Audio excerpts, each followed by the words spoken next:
still remember how you smiled and said, was that a dream or was it true? Our homeward step was just as light as the dancing feet of the sun.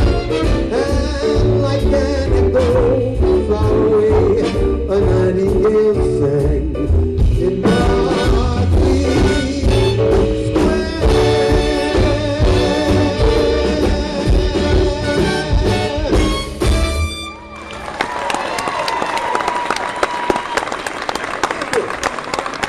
Thank you so much. Oh, man.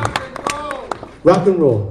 I love everybody in rock and roll. Little Richard, one of my favorites. I went to see him one time perform. He's a funny guy. That's when I was directing. I told him I'd put him in a movie. He was too short. No, he's a great guy. He's an incredibly talented young man. I have a couple of people here I want you to meet. One guy has been a friend of mine for years and years. I used to play football with his buddy. You all know him. He was Elvis's dearest friend. Elvis was a dear friend of mine, and Elvis and I used to play football at Coldwater Canyon Park. It was so funny because Red West, I'm on the line with Red West, and they snapped the ball, and Red West picked me up and moved me over.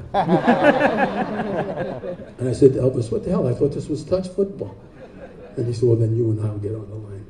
And we did, and he snapped the ball, and he said, so what's your next project? Anyway, this guy is, he's the closest friend Elvis ever had. He was the best man at Elvis's wedding. Mr. Joe Esposito was here. Joseph!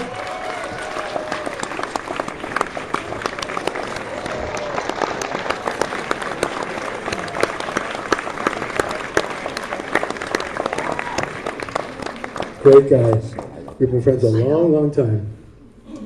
And also now, as I mentioned before, I directed a lot of TV shows, and I never intended to ever become to be singing again. I thought I'd just continue directing and acting and things like that.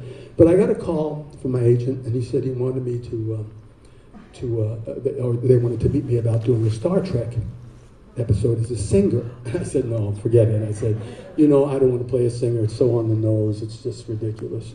So, and they called me like 2 or 3 times, and I kept turning it down. And finally, my agent said, well, why don't you just at least give them the courtesy of reading the script? And I read the script, and it was incredible. It was so good. I absolutely loved it. And I loved the character of Vic Fontaine. It was just, what can I say? The writing was superb. And the man who is responsible for me being up here singing now and starting my whole singing career over again and recording and everything is the executive producer of Star Trek Deep Space Nine. And he's my dear friend too. He's here with his lovely wife, Laura. Mr. Ira Behr, ladies and gentlemen. Ira! Where are you? Oh, there you go.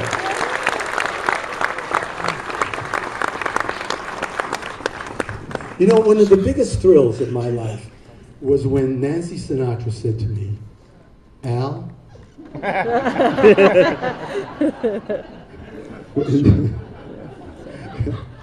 I know, I'm nuts, I know that.